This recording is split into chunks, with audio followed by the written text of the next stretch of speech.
Não é algo que a gente tenha confiança ou que a gente não conheça. A gente conhece casos, tantos quanto a mídia possa registrar, de que a questão do valor ético, a obtenção de resultados e a forma como os números foram tratados estavam em dissonância com aquilo que o auditor encontrou. E aí, obviamente, que ele, identificando, ele vai reportar à sociedade, aos stakeholders, aos interessados, às pessoas que querem entender por que aquele valor foi ou não foi.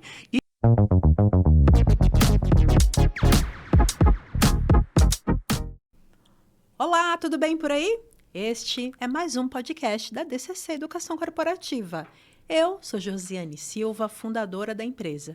E aqui, sempre trazemos convidados muito especiais.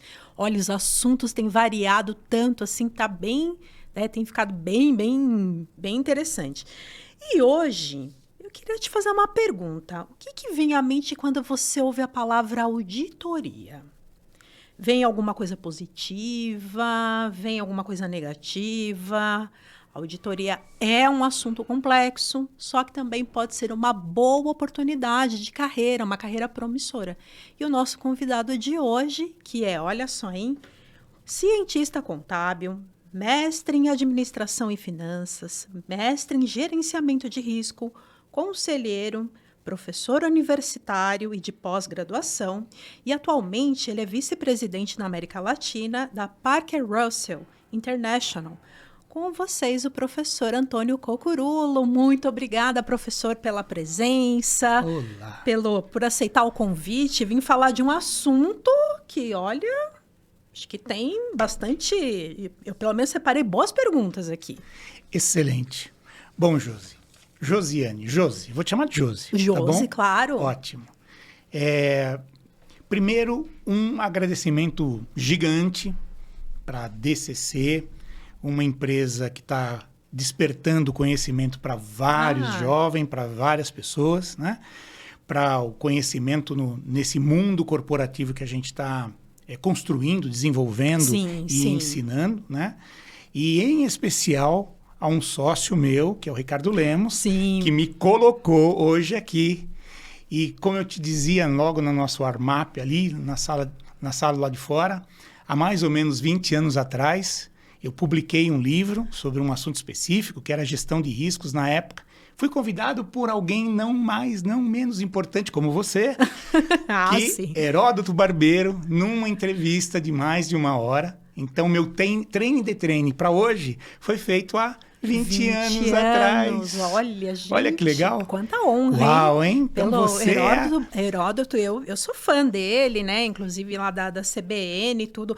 E o Ricardo, né? O professor Ricardo Lemos, que já participou aqui. Gente, networking é tudo. Fundamental. Tá? Ele me apresentou o Antônio, trouxe essa oportunidade de a gente aprofundar o assunto em auditoria. Então, olha... Recomendo que melhore seu networking. Sempre. Então, vamos lá. Vamos começar, que a gente tem pouco tempo, tá? Então, para a gente começar, eu queria que você me desse uma visão geral da importância da auditoria para os investidores, para as pessoas em geral, assim, né? Me dá um panorama geral em relação à auditoria. Então, vamos lá.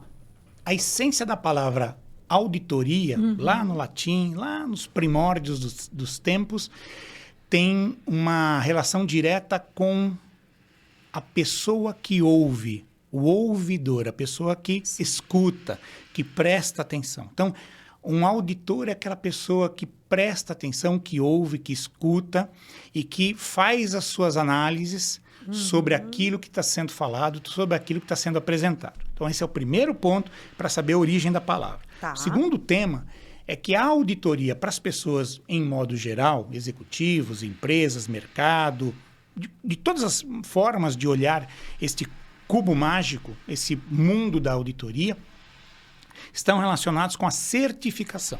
Tá. Para que presta a auditoria, para que presta o auditor? Para certificar alguma coisa, para dar garantia sobre alguma coisa, para dar um olho clínico independente sobre algum tema, sobre alguma informação que está sendo publicada ou que está sendo informada para alguém. Esse é o primeiro ponto. Também a auditoria é um dos pilares do tema governança corporativa.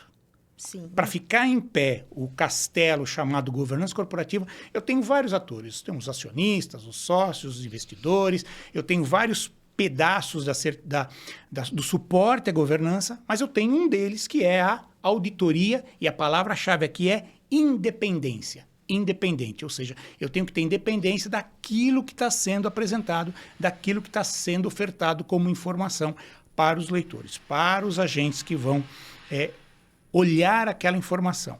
E eu tenho vários tipos de auditoria, não tenho uma só sobre contabilidade, só sobre a ótica de informações financeiras. Eu tenho auditoria interna, eu tenho auditoria de processos, eu tenho auditoria de tecnologia de informação, de dados, de bancos de dados, de informação que são capturadas dentro desse universo da internet.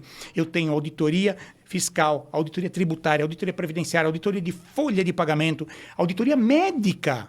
Nossa. Toda vez que você faz um procedimento médico no hospital, que tem um plano de saúde que está remunerando aquele procedimento médico, o processo de todo esse pagamento daquele procedimento médico é feito aonde? Numa auditoria médica específica, bem técnica, que pode fazer uma análise do que foi feito e de como aquilo vai ser pago. Auditoria médica, auditoria ambiental. Hoje todos dizem e fazem um glamour sobre o que é a auditoria do ponto de vista de gestão ambiental. Então, como é que eu asseguro que aquela gestão ambiental não está contaminando o solo, não está contaminando o ambiente? A gente está num ambiente aqui que a gente lá, quando foi conhecer o ambiente, alguém disse assim, temos um lugar aqui que teve um problema de contaminação. Sim. Como é que eu sei que está contaminado? Porque eu contratei um auditor, o auditor veio aqui, fez uma exploração e disse, o produto químico que contamina esse solo é tal. Ascarel, por exemplo, altamente cancerígeno. Por que eu sei isso? Porque um auditor veio e atestou de forma independente que aquele solo está contaminado. Auditoria ambiental. E quando alguém quer comprar uma empresa, e quem é que analisa as informações contábeis, fiscais, financeiras daquela empresa para que ela diga para o comprador que é um bom ou que não é um bom negócio? A gente tem um auditor especializado chamado auditor de investigação de compra de empresas. Em inglês isso se chama due diligence, que é o procedimento que a gente faz para investigar aquele ativo, aquela empresa que vai ser adquirida. É por aí que a gente começa a nossa análise sobre a palavra auditoria. Nossa, tá bom? Bem complexo, hein? Bom, e assim, em relação a tamanho de empresa, entidade, mesmo não lucrativa, assim, que pode ou deve ter uma auditoria contratada para uma revisão, para suas demonstrações financeiras, como é que funciona? Aí tem uma pegadinha. Por quê? Porque tamanho não é importante. Não é importante? Não é importante. Não é importante por quê? Primeiro porque o que traz a auditoria para um exercício de análise sobre a informação financeira é o interesse, é a motivação de quem quer olhar aquela informação de forma independente. Quem quer ter uma informação de forma distante. Eu quero que alguém venha aqui que não tenha tido nenhum contato com aquela informação, que não tenha preparado a informação, que não tenha ajudado a elaborar a informação e que não tem interesse para não ter o conflito de interesse e que vai analisar aquela informação, que vai analisar aquele procedimento, aquele controle, aquele processo. Então, esta pessoa vai ter o interesse de olhar aquilo de forma fria. Tá. Isto quer dizer que o tamanho não é importante. Então, um condomínio pode ter uma auditoria. Olha. É uma prestação de contas. Sim. Uma empresa de startup, um lugar que nós estamos nesse momento, que é uma empresa que está uma entidade que está vocacionada a iniciar empresas, ou seja, startups, também traz o fôlego da vontade e do desejo de um investidor de conhecer como aquele negócio funciona. E quem é que eu trago? Um auditor. Então, o tamanho não é importante. Óbvio que no mercado de capitais, mercado da Bolsa de Valores, a gente tem aí muitos interesses. Interesses de pessoas que nem são investidores, que querem investir, ou pessoas que querem investir ou estão investindo naquela empresa ou que querem sair daquela empresa que investiram. Qual é o papel do auditor? É auditar de forma independente aquela informação financeira que vai ser publicada para todo o público. Sim. Então, tamanho não é importante. O importante é a motivação que se quer para ter a informação de forma atestada e independente. Sim. Simples assim, tá bom? Perfeito. Bom, e qual que é a relação com a auditoria e com a governança corporativa? Você citou logo no começo, a gente falou de governança com o Ricardo, né? Então... Isso é muito interessante, porque veja que a gente estava construindo, quando o Ricardo falava, ele estava construindo um castelo sobre a governança corporativa, né? Ele estava passando ali pelo ambiente de gestão de riscos, falou dos pilares, um deles é a auditoria, mas qual é a base, qual é a sustentação dessa governança corporativa? É transparência, equidade, uma dessas sapatas que seguram esse prédio em pé é a prestação de contas. Em inglês, accountability. Então, toda vez que a gente estiver prestando contas para alguém no braço de uma governança corporativa, a gente está sempre prestando contas com um auditor que, de forma independente, vai atestar que aquela informação é correta, está bem preparada, está bem apresentada, é simples para que as pessoas entendam, não pode ser numa terminologia muito rebuscada, porque senão nem todos entendem, então tem que ser uma linguagem simples. Os auditores, nós auditores, sempre fugimos desta questão de ter termos muito técnicos para explicar coisas técnicas. Então, a gente tem que, muitas vezes, traduzir aquela informação para que ela seja simples, palatável, para que ela chame a atenção do leitor, para que ele possa ler, entender, absorver e, por fim, mas não menos importante, tomar uma boa decisão. É para isso que serve a informação de uma auditoria, de um auditor independente. É basicamente para isso. É importante, bem importante entender os papéis dessa nossa independência e da prestação de contas. Tá. E falando sobre demonstrações financeiras, assim, eu queria entender como que o auditor atua, né? Em relação às demonstrações. Demonstrações financeiras são elaboradas pela contabilidade, certo? Tá, perfeito. A administração vai lá e aprova, e aí o auditor, ele é uma terceira parte, é o papel dele. Exato. Então, como que funciona isso? Isso é bem interessante, porque vejam quantos atores estão operando esta informação, que até algum tempo atrás a gente comprava um jornal na banca, abria e tinha lá uma folha inteira com um monte de número, com um monte de letras. As pessoas ficavam olhando aquilo e falavam, meu Deus, que é isso? Quanto papel jogado fora? De fato, aquela informação impressa era o resultado, era o resumo de um esforço, de uma capacidade que aquela empresa se dispôs a entregar como resultado para os seus acionistas. Então, ali era o resumo de tudo aquilo que foi o esforço. Geralmente, um esforço anual. Sim, o ano balanço, de 2020, como é que ele performou, quais foram os problemas, e o balanço patrimonial é o resultado, é a expressão solidificada daquilo que foi toda aquela energia que foi produzida e gasta e concentrada no resultado daquela empresa em um período de tempo, um ano. É exatamente isso. Qual é o papel do contador? Acompanhar essas transações uma a uma, dia a dia, hora a hora, minuto a minuto, nota fiscal por nota fiscal, despesa por despesa, receita por receita, venda, até consolidar isso num número, numa demonstração. Muito bem. Mas quem opera o negócio, quem opera a transação é a administração. Então, quem manda vender, quem manda comprar, quem ordena produzir, quem ordena parar de produzir, quem ordena admitir pessoas, quem ordena demitir pessoas. Todos esses fatos e muitos outros estão registrados na contabilidade. Quem comandou? A administração. Sim. Quem operou? A administração. Os funcionários da empresa. Quem capturou tudo isso? O contador. A contabilidade.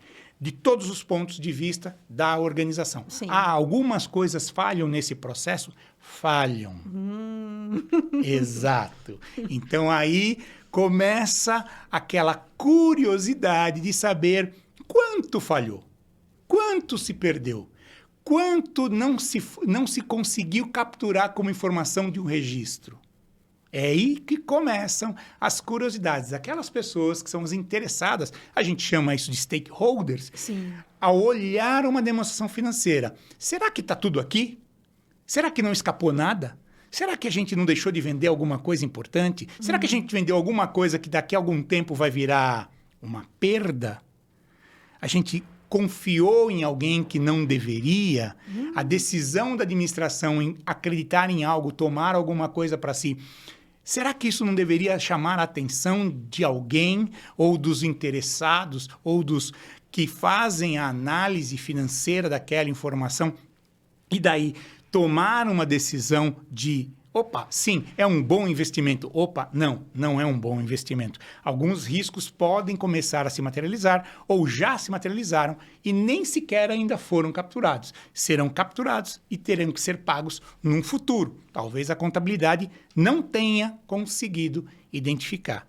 Tá vendo como as coisas começam a fazer sentido neste jogo, nesse tabuleiro da prestação de contas? É assim que a coisa funciona. Deste jeito. Nossa. Bom, e como você falou, assim, alguns problemas, eu acompanhando o noticiário, eu vi algumas notícias não muito legais envolvendo auditoria. Pois é. Falando, assim, vamos por de erros, de situações. Então, eu queria entender, assim, em relação ao risco, como é que fica essa questão? Sabe que uma das coisas mais interessantes do mercado financeiro é que o auditor tem que estar prestando muita atenção em não dar insiders, não dar informações que não sejam conhecidas, confiáveis, atestáveis, concretas e sólidas. Então, aqui, neste capítulo, que pode chamar a atenção de muita gente para qualquer informação não pública, né? Não real, não verdadeira, a gente vai sempre tratar deste capítulo, dessa nossa questão, do ponto de vista das hipóteses, daquilo que pode não acontecer, ou que eventualmente tenha acontecido num país distante, lá no hemisfério norte, lá em algum lugar distante, na Lua, em algum outro lugar do planeta ou do universo, tá bom? Não aqui, especificamente, nesse nosso mundo que vivemos nesse momento. Mas, primeiro, como é que o auditor reporta a sua análise, a sua opinião? Como é que ele faz esse processo? Então, primeiro, o auditor faz o quê? Ele analisa o balanço, analisa a estimação de resultado, analisa o fluxo de caixa, analisa várias informações contábeis, tem um monte de nota explicativa, aquelas folhas de jornal que a gente viu lá na banca de jornal, cheia de letras e palavras e números e tal. Pequenininha aqui, ó, as letrinhas, né? É feito para ninguém ver mesmo, então para usar um óculos bem potente. Mas hoje em dia, pela internet, a gente pode ver tudo, porque está tudo publicado em letras garrafais. Excelente. Dado transparência para isso, vamos para o segundo aspecto. O auditor, quando ele termina seu trabalho, ele emite o que a gente chama de opinião, chamado relatório de auditoria do auditor independente sobre as demonstrações financeiras. Esse é o título que aparece na primeira linha do quadrinho chamado relatório do auditor independente. Muito bem. Quando ele emite a sua opinião, a gente chama isso de parecer também, é um parecer, né? Ele pode dizer o seguinte: as demonstrações financeiras estão adequadamente apresentadas em todos os aspectos relevantes. O que quer dizer isso? É que tudo que eu vi com base naquilo que é relevante da demonstração financeira, eu estou conseguindo chegar a uma conclusão de que não encontrei erros relevantes. Não existem falhas relevantes dentro desse balanço. Então, é uma opinião que a gente chama de opinião limpa, ou seja, não tem problema. Relevante. Tá. Sempre relevante. Porque o auditor não tem condição de pegar nota fiscal por nota fiscal de cada despesa, de cada serviço, de cada custeio, de cada produto que foi processado dentro da indústria ou num serviço prestado, e olhar isso. Por quê? Porque ele tem um período muito curto de tempo para emitir a sua opinião. Então, a gente faz testes ao longo de todo o processo de auditoria. Ok? Quem é responsável por tudo isso é a administração e o contador. Eles são os responsáveis. Nós somos os revisores dessa informação. Sim. Então, nós revisamos isso baseado em relevância. Por isso que o parecer tem a palavra relevância lá muito bem determinada e muito bem explicada, inclusive nos parágrafos que estão ali na parte do parecer chamado base dos trabalhos do auditor. Muito bem. Porém, às vezes, a gente encontra um erro. A gente encontra um problema.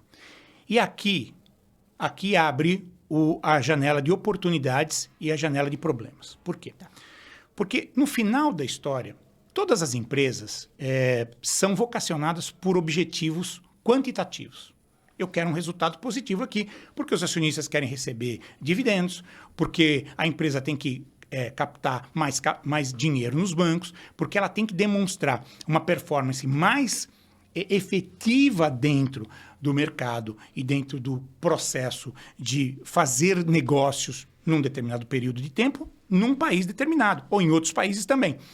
E isto provoca, muitas vezes, pressões sobre a administração, que podem ser pressões muito além daquilo que aquela administração ou que aquela capacidade de produção, de serviço prestado, podem entregar. Então, eventualmente, a gente pode encontrar erros possíveis, mas também a gente pode encontrar fraudes. Esse capítulo, para o auditor, ele não deve ser diminuído nem desprezado, como também para a administração e para os nossos investidores, para os interessados, os stakeholders de modo geral, não só os investidores, mas de modo geral os interessados, os clientes, os fornecedores, os funcionários, os sindicatos, o governo, todos esses fazem parte desses stakeholders que estão olhando para aquela informação e acreditando que aquela informação traga para eles uma razoável segurança de que aquela informação está correta. Ok.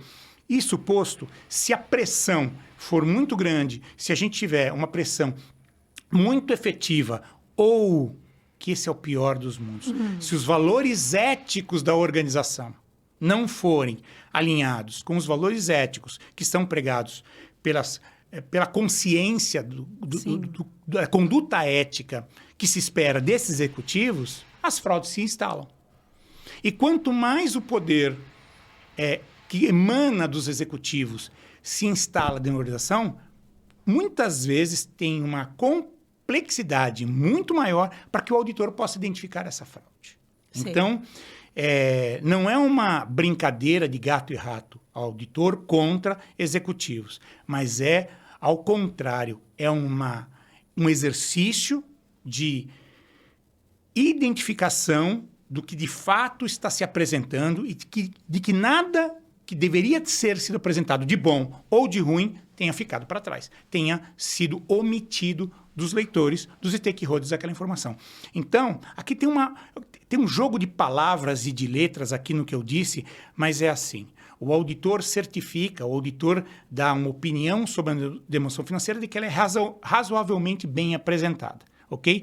Eu posso ter erros que eu encontrei, podem ser materiais ou não materiais. Se materiais eu reporto, ou seja, eu tenho uma ressalva. Tá. Pode ser uma ressalva tão gigante que eu tenha uma opinião adversa, ou seja, o balanço não representa aquilo. Isso é uma das técnicas que a gente tem, mas é só para vocês não ficarem tão assim, assustados quando isso aparece num jornal, aparece numa assembleia, aparece num condomínio, né? Às vezes isso pode acontecer, mas essas são as palavras-chave do nosso trabalho, de como a gente reporta essas informações para a sociedade, né? E leve em consideração que erros podem acontecer, que fraudes também podem acontecer.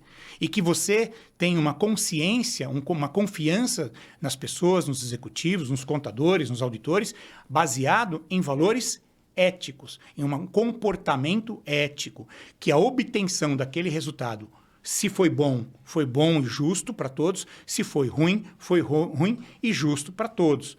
Se foi ruim, a gente melhora para o futuro. Se foi bom, se reparte o bolo e se continua desenvolvendo e crescendo aquele negócio. Agora, a gente encontra, e não dá para dizer que não é algo que a gente tenha confiança ou que a gente não conheça, a gente conhece casos, tantos quanto a mídia possa registrar, de que a questão do valor ético, a obtenção de resultados e a forma como os números foram tratados estavam em dissonância com aquilo que o auditor encontrou. E aí, obviamente, que ele, identificando, ele vai reportar à sociedade, aos stakeholders, aos interessados, às pessoas que querem entender por que aquele valor foi ou não foi. Isto, inclusive, abre uma janelinha para algumas coisas. Muitas vezes, questões relacionadas a impostos, sim, a tributos. É um capítulo à parte no Brasil. Existe sempre aquela história de que eu pago, eu tenho que recolher, eu retenho muito imposto, eu tenho muito encargos previdenciários e tal.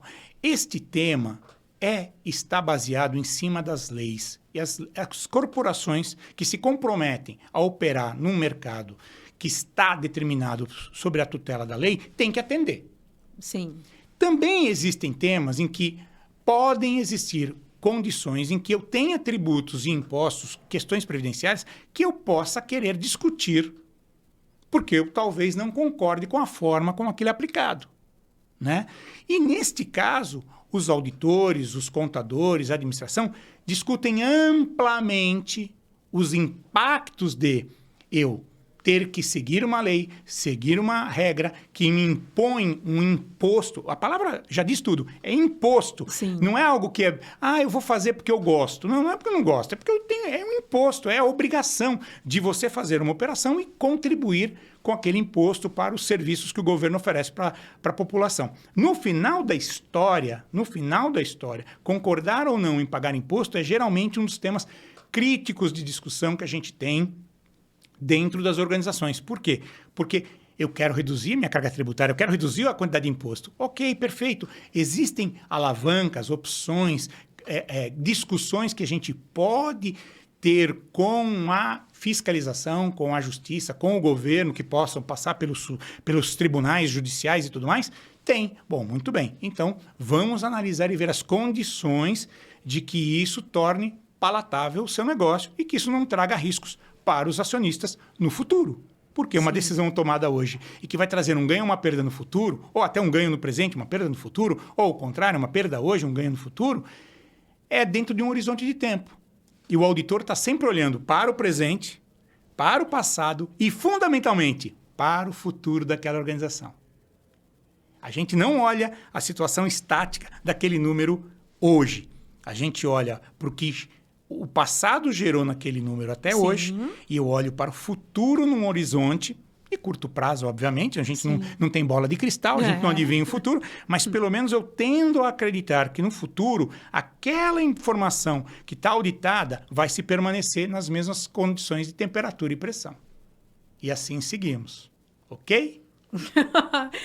Olha, bom, já que você falou de risco, eu queria saber assim, qual que é o papel, né, do auditor, na sua opinião, para reduzir esses riscos de erros, enfim, como que o auditor ele atuaria nessa situação? Pois é, esse é o segredo do bolo, é a cereja do bolo, ou é o desastre. Pergunta de $1 milhão. Às vezes muito mais de $1 milhão. Então é assim, tudo na auditoria tem procedimento. Tudo na auditoria está num framework, que a gente chama de um desenho, ou num desenho que tem começo, meio e fim, ok? Então, tudo na auditoria é normatizado. Existem passos que eu preciso dar dentro da minha auditoria. Eu começo a analisar a auditoria desde o ponto em que o cliente, ou um potencial cliente, ou uma pessoa, passa a mão no telefone e liga. Cucurulo, como vai? Vi você lá naquela apresentação da DCC com a Josiane e tal. Gostei bastante do que você falou. Pá, maravilha, tá bom. Eu estou precisando aqui, tem uma empresa, tal, fatura alguns milhões de dólares, tal. E eu nunca fui auditado. Gostei do que você falou sobre auditoria. Eu gostaria de fazer uma auditoria. Como é que eu faço? Entendi. Muito bem. A primeira coisa que a gente tenta, se não for possível, não é possível, é fazer uma visita até você. Muito bem, venha me visitar, tomar um café. A gente vai até lá, conversa com o interessado, o stakeholder, o dono, o contador, quem que seja, o diretor, o presidente, quem for aspas, C-level, a pessoa lá que está interessada em contratar uma auditoria e... Muito bem. Vamos analisar o seu negócio. Como assim? Sério, o meu negócio. O que você faz? O meu negócio aqui está relacionado com lavagem de dinheiro. Como é que é? Você tem uma lavanderia? Eu pego o dinheiro aqui, lavo o dinheiro... Como assim? Ai, meu Deus. Peraí, mas lavagem de dinheiro não tem alguma lei que proíba? Eu sei, mas veja bem, eu dou um jeitinho. Eu acho que eu não vou conseguir conviver com isso não, né? Pode ser que isso seja um crime. Então não vai rolar. Então, a primeira fase, né, extrapolando um pouco essa discussão, mas só para vocês entenderem um pouco, eu tenho que ter algumas alavancas que assegurem que a auditoria poderá ser executada com base em princípios e valores éticos e confiança mútua entre as partes. É o primeiro aspecto. Então você não faz auditoria para qualquer tipo de atividade, desde que ela seja regulada e desde que ela tenha princípios e valores éticos que eu possa fazer o meu trabalho, eu posso fazer o trabalho. Ótimo. Então, eu tenho uma empresa que faz construção civil. Eu construo prédios. Ótimo. E você tem toda a documentação, o CNPJ, aquela documentação fiscal de abrir empresa e tal. Não, tenho tudo aqui, tenho estatuto, tenho contrato social. Muito legal. E você tem contador? Pô, eu tenho sim. É o Zé. Ô Zé, vem cá. Aí o Zé senta do meu lado. Ô Zé, tudo bem? Como é que vai? Maravilha. Você é contador? Onde é que você estudou? Em tal lugar. Todas as minhas perguntas têm um porquê. Porque eu estou construindo uma confiança com aquelas pessoas que eu vou trabalhar e emitir a minha opinião. Então, eu quero conhecer o Zé, eu quero saber onde ele estudou, eu quero saber como é que ele faz a contabilidade, como é que ele estudou, como é que ele se atualiza, de que jeito ele está atendendo a legislação brasileira, os procedimentos contábeis, como é que ele faz para preparar o balanço, já que desde o início, quando eu fui chamado a primeira vez aqui, vocês disseram que eu nunca tinha sido auditado. Então, aspas, né? Perfeito. Então, agora entendi que deste processo todo vai nascer uma relação de confiança, mas tem uma palavra final que eu vou deixar guardada para o momento específico da nossa conversa aqui, Josi. Porque essa palavra é fundamental para a determinação dessa confiança. Guarda aí, eu já vou falar. Fique até o final, então. Guarda aí, porque essa palavra é muito legal. Fica aí até o final, porque essa palavra é muito legal. E você já deve ter ouvido essa palavra em algum momento. Muito bem. Sua mãe deve ter falado em outras formas e usou o sentimento desta palavra com você quando você era criança. Possivelmente. Você vai lembrar da sua mãe nesse momento. Vai sim. Olha que interessante. Então, o processo inicial é o conhecimento, é conseguir atender aquela necessidade daquela empresa, é ter uma especialização sobre aquele negócio. Se é um banco, eu tenho que ser um auditor especializado em banco. Se é uma seguradora, eu tenho que ser um auditor especializado em seguradora. Se é uma entidade que constrói prédios, eu tenho que ser um auditor que é especializado em construção de prédios. Se é uma empresa do ramo médico, eu tenho que ter um pouco de especialização sobre a rotina de procedimentos médicos, de como é a relação do hospital ou da clínica com o plano de saúde, que geralmente é o principal cliente, o principal pagador, o principal gerador de recursos daquela entidade, daquela empresa que está prestando aquele tipo de serviço. Então, a primeira coisa é conhecer o negócio, é entender o negócio, é como é que as pessoas ali se operam. E depois disso, a segunda etapa emite uma proposta, aquela discussão sempre muito produtiva de é caro, é barato, justo, não é justo, é muito caro, faz a concorrência, tal, aparece um monte de auditor. Maravilha, isso é super importante para que a empresa escolha bem o seu auditor e o auditor saiba quem é que ele vai atender. Ótimo. Dado que isto foi resolvido, a segunda etapa, do começo do trabalho ao final do trabalho, é chamado de controle de qualidade. Controle de qualidade. O auditor vive o tempo todo olhando, revisando tudo aquilo que os seus assistentes, que os seus trainees fizeram ao longo do trabalho.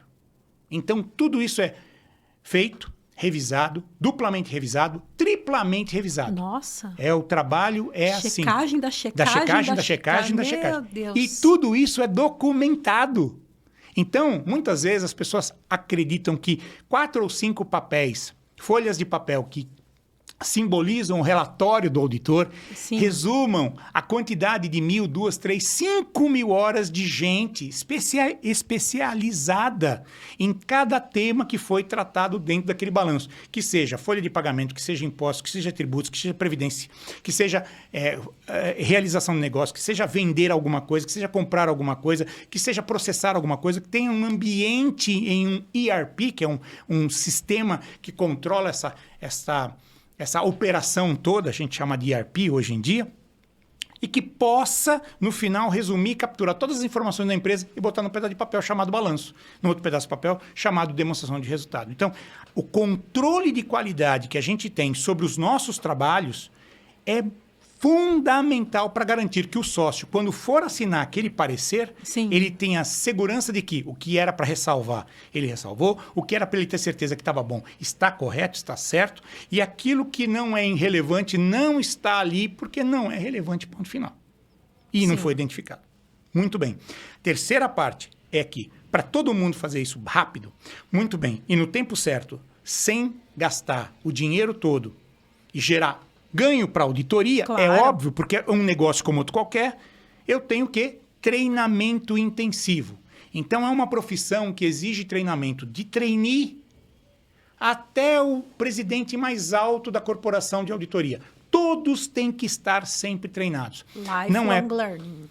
Não é por acaso que hoje todos os auditores, num nível específico de gerente para cima, Sim. são obrigados a, no mínimo, ter 40 horas de sala de aula, sentados na cadeira, todo ano, aprendendo contabilidade, fiscal, previdência, processos, controles, atualização de negócios, skills específicos e tudo mais. Então, essa estrutura, né, para reduzir que o auditor erre quando emite uma opinião, está relacionado com a gestão de riscos e o controle do seu trabalho.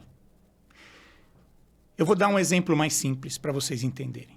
Primeiro, se você está com um problema no seu intestino e você tem um problema um divertículo que está muito inflamado Sim. e você precisa, num determinado momento, ter uma ação de um especialista, eu tenho absoluta convicção de que você vai escolher o melhor especialista possível naquele momento. Sim, Ótimo. claro. E você vai acreditar que aquele especialista, auditor, médico, brincadeira, vai cortar você e vai te costurar direitinho para que você continue a sua vida muito bem. Então, nossa profissão é tão responsável quanto uma profissão de um médico. Por quê? Nós lidamos com a vida financeira de uma corporação. Então, nós, auditores, estamos muitas vezes no papel de médicos, Sim. cirúrgicos, atacando problemas específicos dentro de uma corporação. Não é por acaso que corporação tem uma palavra irmã dela chamada corpo. É verdade. Humano. Corpo da estrutura organizacional formada por seres humanos que podem errar, que têm valores éticos. Olha que coincidência. Não tem muita coincidência. A filosofia vai explicar isso para vocês todos.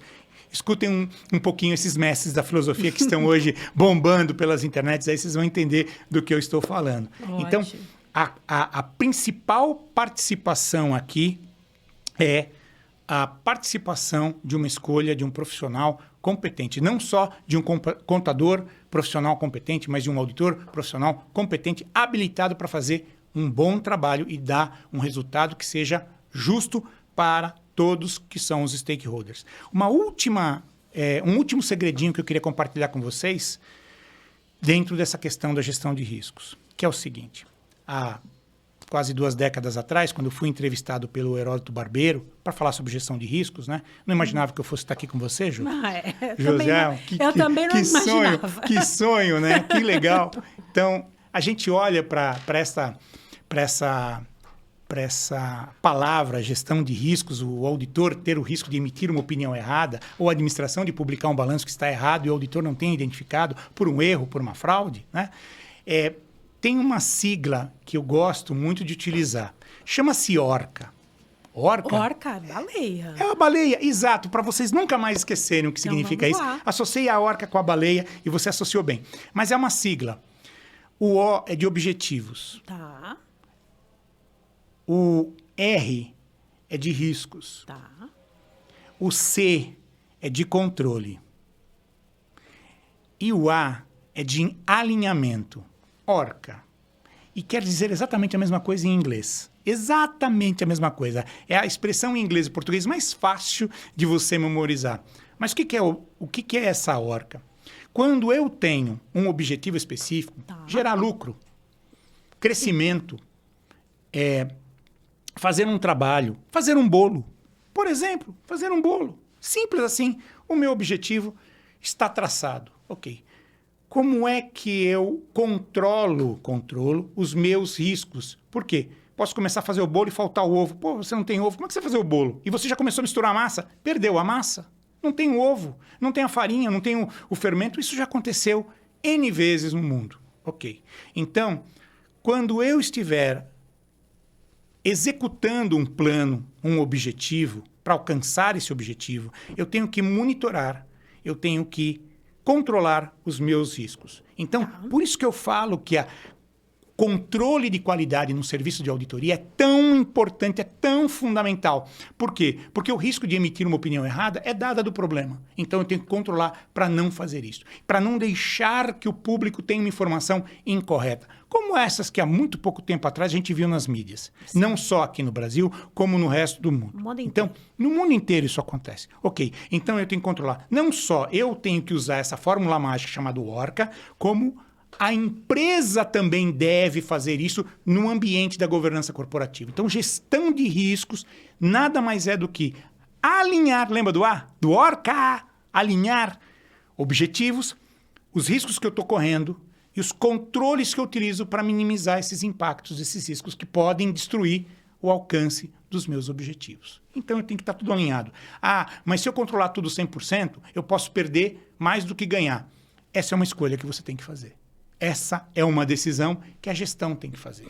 Pois, então, eu vou começar a diminuir o nível de controle e vou começar a ter maior exposição, maior risco. E, consequentemente, eu posso trazer mais perdas no final do dia para o negócio, para as pessoas, para os países, para as organizações, para os stakeholders, para a sociedade de forma geral. Então, esse é o segredinho desta questão de gerenciar riscos para qualquer um, para a vida inteira. Obviamente que, o auditor, e vocês vão ouvir isso nos casos, ele pode terceirizar esse risco que ele tem? Pode. O nome disso é contratação de seguro. Chama-se seguro de responsabilidade civil. Todos os profissionais podem ter um seguro de responsabilidade civil. Todos. Eu acho que todos deveriam, né, ter. Principalmente médicos, principalmente contadores, principalmente auditores, porque em algum momento se der alguma coisa errada e forem envolvidos em um problema que for significativamente grande, eles vão ter que pagar uma conta. Esta conta pode ser transferida, terceirizada, para uma seguradora que neste momento de um certo sinistro vai indenizar as pessoas que foram exatamente, que perderam com esta operação. Muito bem. Então, isto é fundamental. Então, a gestão de riscos tem vários atores e tem várias formas de você controlar. Não apenas só botando um monte de mecanismos de controle, mas também colocando um ambiente com terceiras partes que possam ajudar você nessa gestão. Eu acho que por aqui a gente encerra o tema gestão de riscos. Ah, sim. Bom, e aproveitando então, falando, já que você citou aí, então treinamento não é gasto. Não. Ah, tá. Não. Porque eu nunca. Ainda escuto isso, viu? Ainda escuto isso. Eu vou dizer quando o treinamento é gasto. Quando é gasto? Quando é gasto, Quando é dinheiro jogado fora. Quando é dinheiro jogado fora? Quando a pessoa não presta atenção. Quando a pessoa não presta atenção. Quando a pessoa não... Olha, 35 anos de magistério, dando aula em várias instituições de ensino, Brasil afora, fora do Brasil, na América Latina, para várias pessoas, vários ambientes diferentes. E tem sempre alguns que a gente olha e fala, como você perdeu essa oportunidade. Perdeu. Você perdeu. E aquela água que passa embaixo da ponte, ela nunca mais vai voltar. Você deixou passar o bonde da oportunidade da sua vida. De vez em quando, ainda encontro alunos do primeiro ano de faculdade que eu dei aula há mais de 35 anos atrás, que me encontram na rua e dizem assim, pô, professor, aquele dia o senhor me tirou da zona de conforto e foi muito bom. Devo a você. Isso é o maior presente que a gente ganha de um aluno. É verdade. São poucos aqueles que me encontram e fazem isso. E alguns, de vez em quando, lembram de mim por algum motivo engraçado ou triste e me mandam mensagem. Cara, você mudou minha vida. É sério? E foi para o melhor? Às vezes foi, às vezes talvez nem tanto, mas eu fiz o meu papel e ele fez o dele. Ele prestou atenção. Isso é fundamental. Isso é um dinheiro bem gasto ou é dinheiro jogado na lata do lixo. E eu acho que isso é um pecado. É um pecado. Poxa, pessoal, olha, é ele que está falando. Bom, e já que você falou então de formação, de instituição de ensino, eu queria saber qual é a formação para uma pessoa que hoje está lá na faculdade, ou está pensando... Olha, legal, quero ser auditor. Isso é bem bacana, porque eu lembro que há uns anos atrás, eu fui fazer uma palestra para alunos de segundo e terceiro ano do colegial. Eu nem sei se ainda existe esse tal de colegial, mas era o que tinha naquela época. Ensino médio. É um ensino médio, né? É uma pessoa que está em outra atmosfera. Até porque eu tenho uma filha que já está nesse ambiente, eu nem sabia, eu pagava a conta e não sabia o que ela estava fazendo. Bom... É assim, gente, é muito importante você olhar para o seu futuro e, obviamente, que tem aí hoje em dia a inteligência artificial que está dizendo que vai substituir um monte de profissões e um monte de gente dentro do mercado de trabalho, mas vejam que o mundo, né, vai construindo algumas alternativas para todos nós. Todos nós vamos ter alternativas de trabalho. Mas nesse momento eu digo o seguinte para vocês, lá para o garoto estudante de primeiro, segundo, terceiro colegial, e que queira, que goste de ser... Ele gosta de ser, tem que ser curioso. É uma pessoa curiosa. Eu lembro que minha mãe dizia que eu era um cara curioso. Desde pequenininho eu queria saber das coisas. Eu perguntava, por quê? Como? Desde pequeno. Então, quer dizer, se você já tem essa habilidade de ser curioso, o auditor é uma pessoa muito curiosa. Muito curiosa. Primeiro. Então, o primeiro passo é uma faculdade de ciências contábeis. Para entender o balanço, o mecanismo do balanço. Né? Para ser um cientista contábil. Exato. Aprendi isso com você, Josi. Eu não sabia que eu era um cientista. Eu não tinha ideia. Eu não tinha realize. Eu não tinha ainda sentido isso dentro de mim. Eu sou um cientista. Que legal! Olha quantos anos eu não sabia disso. Eu aprendi com a Josi. É ela. Então, é assim... Bom, aí você vai evoluindo na profissão e aí procura um lugar. Bom, se a sua opção for seguir para o mundo da contabilidade, temos escritórios de contabilidade, temos empresas que precisam de contadores, você entra como um trainee, como assistente, segue a sua vida. Se você optar por uma empresa de auditoria, a empresa de auditoria, ela segue uma rotina de treinamentos de todas as fases do seu crescimento. De trainee, assistente 1, 2, 3, semi-sênior 1, 2, sênior, super, supervisor, gerente 1, 2, 3, 4, vai até embora, diretor, sócio. Isso leva mais ou menos 15 anos, 20 anos de carreira. Mas saiba que as portas para o seu crescimento, para a sua especialização, começam a se abrir com uma velocidade gigantesca. Então, não se esqueçam que as oportunidades vão começar a bater à sua porta, porque você começa a ter uma visão ampla de vários tipos de negócios, vários tipos de empresas, vários tipos de questões relacionadas à tributação, a fazer negócios, oportunidades para sair do Brasil, oportunidades para fazer trabalhos como eu já fiz em vários lugares. Um belo dia me acordo e me dizem assim, você tem que ir para a Austrália. Como assim para a Austrália? Você tem que ir lá para a Austrália para conhecer uma empresa chamada BHP Billington. É sério? Porque tem um problema lá, um processo lá. Você deve saber como resolver. Tá bom, pegamos um aviãozinho, quase 40 horas no aviãozinho, Sydney, Melbourne, bababá, reunião, dorme, acorda, porque o fuso horário é completamente diferente, pega um avião, volta para cá. Resolveu o problema? Não, a gente entendeu o problema. Agora nós vamos tentar resolver o problema, porque a gente foi para entender o problema. A gente nem sabia que tinha um problema, que a gente realmente tem um problema. E assim foi. Então, essas oportunidades aparecem na nossa vida quando a gente tem uma dedicação muito forte e um estudo e um aprendizado muito grande. E tem duas coisas básicas aqui. Procedimentos contábeis é um passo importante do problema, tributário, fiscal, previdenciário, tudo aqui. Procedimentos, processos e procedimentos técnicos de auditoria. São 2 capítulos, são 2 entidades, são 2 normas que a gente tem que seguir. Vamos lá, seguir aqui com a nossa... Perfeito.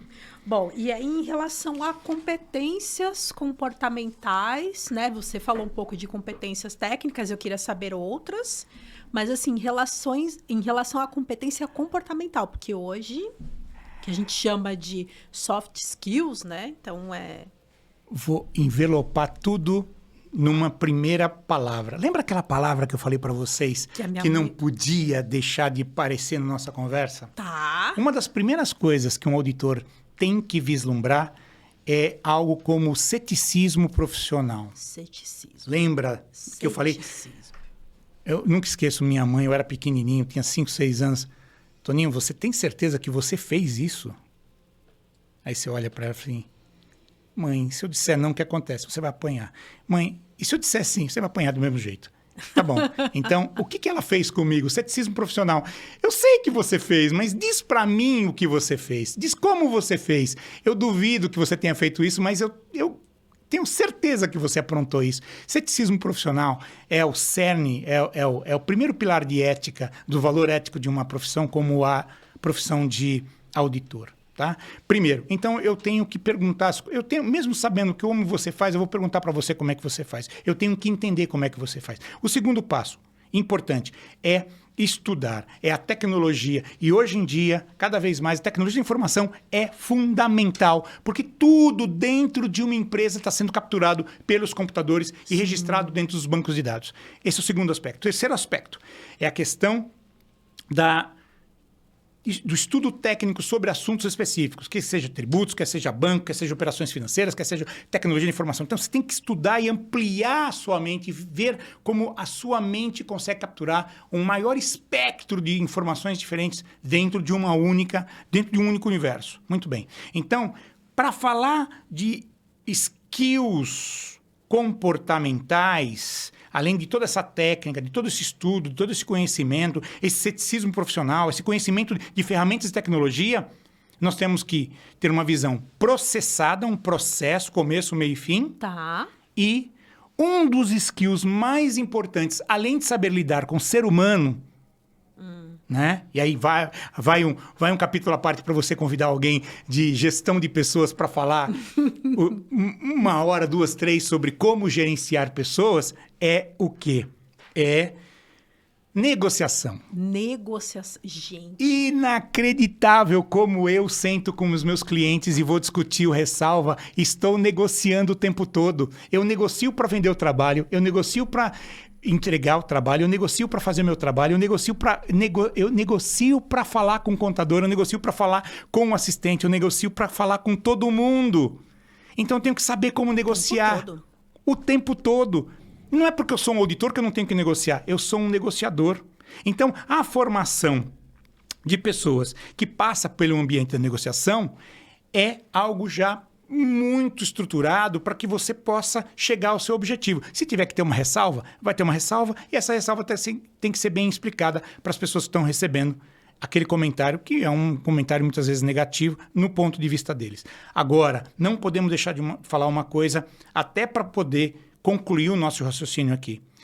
Vejam que vocês estão entrando numa carreira hoje, como um contador, que você passa como um trainee, você chega a um nível de gerente, você pode chegar a um nível de diretor, as empresas começam a te enxergar de outras formas, eles vão começar a entender que você é um destinatário de um cargo, de um C-level, um diretor, um vice-presidente, tocar uma operação, ou você vai virar um sócio de uma companhia e depois que você achar que já terminou tudo o que você tem que fazer, volta e abre as portas da governança corporativa. Você tem uma bagagem de conhecimento sobre tantas coisas, sobre tantas empresas, sobre tantos aspectos, e uma empresa olha para você e fala assim, cara, vem ser meu conselheiro de administração, vem ser meu conselheiro fiscal, vem ser membro do meu comitê de auditoria, vem ser membro da minha estrutura para me ajudar a tocar e crescer e desenvolver cada vez mais o meu negócio.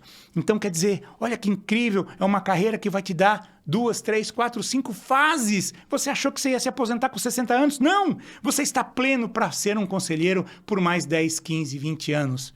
Se você quiser trabalhar tanto como a gente faz quando a gente abraça essa maravilhosa profissão, que é a profissão de auditor, de auditoria. Bom, e o conselho é uma tendência e também existe alguma outra tendência para os profissionais nessa área? O que você... Bom, eu um belo dia era sócio de uma empresa Big Four, de uma empresa muito famosa mundial, uma das 4 maiores empresas de auditoria do mundo. E um belo dia, alguém virou para mim e falou assim, cara, você tem cara de ser um empreendedor, monta o seu negócio. Eu pedi as contas da empresa, ganhei o que eu tinha que ganhar, recebi o que eu tinha que fazer, peguei o pouco dinheiro que me restou das contas que eu paguei com o dinheiro que eu recebi e montei um negócio do zero. Então, a Parker Russell Brasil, aqui no Brasil, é uma startup que há 10 anos atrás, eu sozinho, sentado numa mesa, num coworking como esse que a gente está aqui hoje, comecei. Hoje nós temos quase 50 funcionários, temos mais de 250 sócios pelo mundo inteiro, temos mais de 3 mil funcionários no mundo inteiro prestando serviços para empresas de pequeno, médio e grande porte. Simples assim. Eu estou realizando o meu sonho.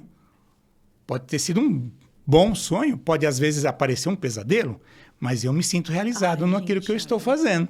Empreendedorismo Simples assim. Simples assim. Também sou suspeita para falar. Também sou muito suspeita para falar. Bom, e a gente já está acabando.